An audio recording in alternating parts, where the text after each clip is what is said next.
Buenos días, compañeros. Reciban nuevamente un saludo consciente y combativo de un miembro del Círculo de Estudio José Carlos Merentegui. En este video vamos a continuar nuestro estudio sobre el curso de Economía Política. Especialmente trataremos el tema de la mercancía y su valor. Pues bien, sin más que decir, empezamos con el video Chibolo Pulpi. Muy bien, compañeros. Empecemos ahora con el estudio fundamental de la célula de la economía capitalista. ¿Cuál? La mercancía. Pues bien, ¿qué es una mercancía? Una mercancía es un bien o servicio que permite satisfacer una necesidad humana y que está producida para el cambio o intercambio. En esta definición de aquí vemos dos propiedades esenciales que lo caracterizan una mercancía. Tenemos por un lado que permite satisfacer alguna necesidad humana, que lo llamaremos valor de uso. Y por otro lado, esa mercancía misma sirve para que sea intercambiada en el mercado por otros bienes y servicios. Esta propiedad se llama valor de cambio. Muy bien, analicemos las propiedades de la mercancía ahora por separado. En este caso analizaremos el valor de uso. El valor de uso tiene dos propiedades fundamentales e importantes que le enumeramos. Primero, el valor de uso depende de las propiedades naturales del bien o servicio que estemos analizando, ¿sí? Depende de las propiedades naturales. Entonces, al decir que el valor de uso depende de las propiedades naturales de un objeto, bien o servicio, significa que el valor, digamos, que permite satisfacer alguna necesidad humana depende de las mismas características de ese bien o de ese servicio. Así, por ejemplo, el pan, el trigo, los cereales tienen un valor de uso alimenticio debido obviamente a que tienen propiedades, digamos, naturales como proteínas, hidratos, carbohidratos, en fin, vitaminas. Otro ejemplo, tenemos los libros, las revistas, los periódicos. Este video satisface las necesidades, digamos, de conocimiento o las necesidades de cultura. ¿Por qué motivo? Porque obviamente estos tienen conocimientos, tienen información, ¿correcto? Entonces, el valor de uso de una determinada mercancía está determinada por la misma mercancía, por las propiedades que tiene esta mercancía.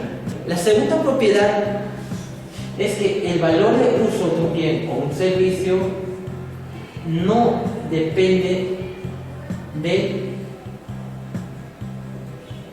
trabajo. Esto es importante. Al decir que el valor de uso de un bien o un servicio no depende del trabajo, significa que el trabajo que realiza el hombre para producir ese bien o ese servicio no le agrega valor de uso adicional.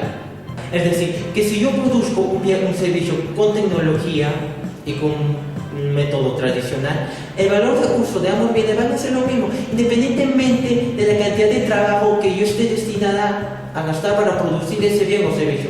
Por ejemplo, el productor A, para producir la arroba de trigo, utiliza un tractor. Le demora menos tiempo producir esa arroba de trigo que un productor B que utiliza una chaquitaña. Correcto. Entonces, para el productor A y el productor B, producir una arroba de trigo tiene diferentes tiempos de trabajo. Uno le habrá tomado 1 hora, otro le habrá tomado 3 horas. ¿Ok? Pero el valor de uso sigue siendo el mismo, es decir, el trigo sigue sirviendo para satisfacer una necesidad de alimentación del hombre. Independientemente de la cantidad de trabajo gastada en su producción, el valor de uso permanece. Muy bien, compañeros. Ahora analicemos la segunda propiedad de la mercancía. ¿Cuál? Pues el valor de cambio. Entonces, un producto en sí, para que se convierta en mercancía, tiene que tener dos propiedades: el valor de uso y el valor de cambio. Entonces, ya explicamos el valor de uso anteriormente.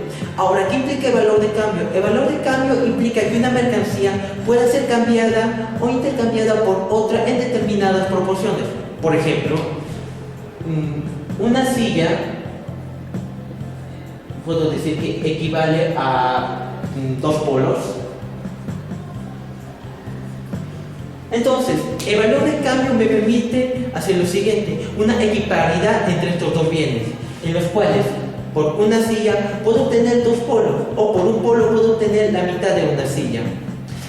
Entonces, la pregunta salta ahora: ¿es acaso el valor de uso el que permite la equivalencia entre estos dos bienes, es decir, las proporciones en las cuales se está intercambiando, o al contrario, es el valor de cambio.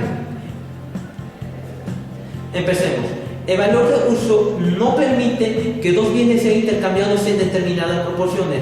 ¿Por qué? Porque dos bienes son cualitativamente diferentes. ¿Qué quiere decir? La silla tiene un valor de uso diferente al valor de uso de un polo. Por lo tanto, las proporciones en las cuales se intercambian es difícil de calcular. Es decir, que el valor de uso de una silla es completamente diferente al valor de uso de un polo. Porque mientras la silla nos permite, digamos, sentarnos, el polo satisface una necesidad de vestimenta. Entonces, la pregunta sería, ¿cuántas veces más satisface el sentarse que el vestirse? No hay respuesta. ¿Por qué? Porque eso depende de cada individuo. Entonces, el valor de uso no permite esta variedad de dos bienes o servicios o la magnitud en la cual se van a intercambiar. Entonces, hay que analizar desde el punto de vista de valor de cambio. Estos de acá son los dos valores de uso más importantes de los dos bienes, es decir, lo que hace que los dos bienes sean cualitativamente diferentes. Pero ahora pregúntense, ¿qué pasa si a estos dos bienes le quitamos su valor de uso? Es decir, que una silla no sirviese para sentarse y que un polo no sirviese para vestirse. ¿Qué en común o qué denominador común encontraríamos en estos dos bienes? Es decir, no sirve ni para esto, no sirve para esto. ¿Qué encontramos? Primero, que la silla fue hecho por un carpintero, que el polo fue hecho por un tejedor, pero en fin, ambos han invertido trabajo. Entonces encontramos que ambos en común tienen el gasto de la fuerza de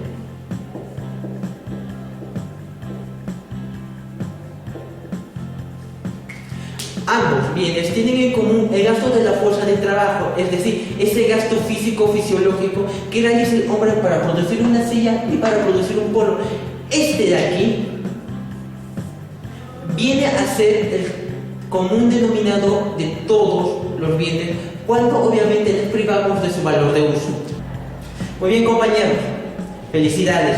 Hasta este punto llegamos a una conclusión importante. ¿Cuál es? Es que el valor de uso y el valor de cambio representan una unidad de contrarios. ¿Qué quiere decir esto? Y déjate de hablar de misterio. Primero, que representa una unidad de contrarios significa, por un lado, tanto el valor de uso y el valor de cambio son una unidad inseparable. ¿Por qué decimos que representan el valor de uso y el valor de cambio en unidad? Porque toda mercancía tiene tanto valor de uso y valor de cambio. Si una mercancía que se destina a la venta en el mercado debe tener necesariamente valor de uso, porque no es posible vender algo que no sirva o no satisfaga una necesidad humana. O, por el contrario, puede que no tenga valor de cambio. Por ejemplo, tenemos un pastel o una torta que personalmente yo le he preparado y que yo mismo, digamos, me sirvo y yo mismo me lo como. Es decir, ese pastel no lo he vendido.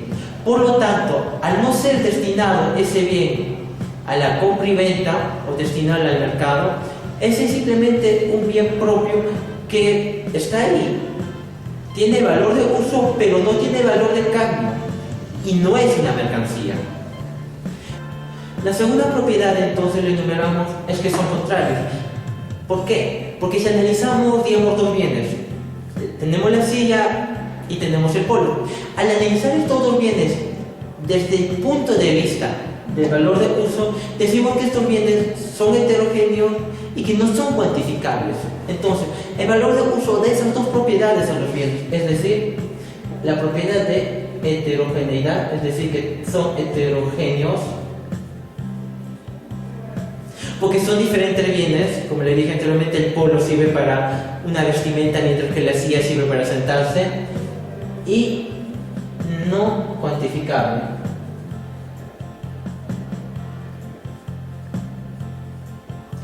Entonces, estas son las dos propiedades que nos dan el valor de uso al bien. Pero si analizamos desde el punto de vista de valor de cambio, veremos que es todo lo contrario.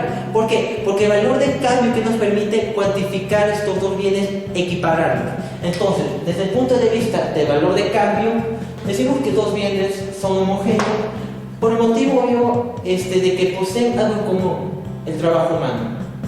¿Correcto? Y son cuantificables porque este trabajo humano nos va a permitir cuantificarlo bien, es decir, nos va a permitir el proceso de equivalencia. ¿Cuánto de un bien equivale a la otra cantidad de otro bien? Yo qué sé, un polo, media silla. Es un ejemplo de cuantificación que nos permite obviamente el valor de cambio más no el valor de uso, porque ya sabemos que el valor de uso depende de las propiedades naturales del bien. Muy bien, compañeros. Espero que este video les haya servido para analizar qué es el valor de uso y qué es el valor de cambio de una mercancía. En el siguiente video, de acá a una semana más o menos, no se preocupen, voy a subir pronto el video, vamos a analizar hasta la siguiente, compañeros. Y no se olviden, la lucha lo hacemos todos.